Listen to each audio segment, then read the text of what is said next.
you better hear from God. Sure. You better hear from God Sure.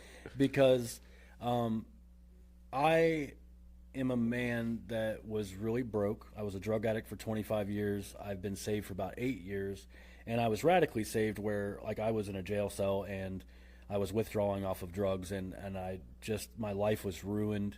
My family was gone. I didn't even have anybody I could call and talk to complain to, and I was just withdrawing so bad off drugs, and I just said, God, if you're real, please come and save me. And my withdrawal symptoms went away, and I had this I had this understanding about withdrawals. Those things don't just happen.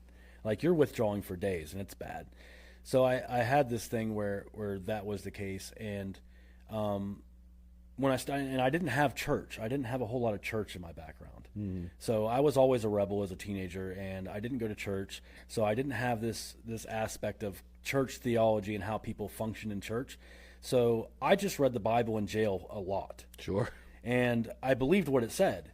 I understood that God takes dumb people and does amazing things with them.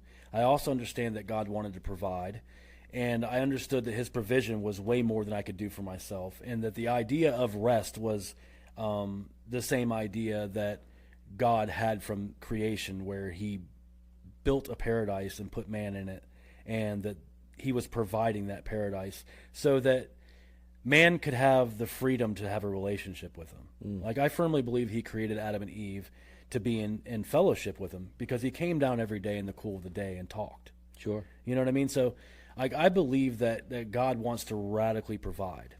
I also believe that every person has a purpose and a destiny, and that's why I don't believe the blueprint of going on YouTube and different podcasts or like I love Andrew Tate. I like some of the I like his mindsets because I'm a man. He's a manly guy. Sure. I love his mindsets. He's rough. He's rugged.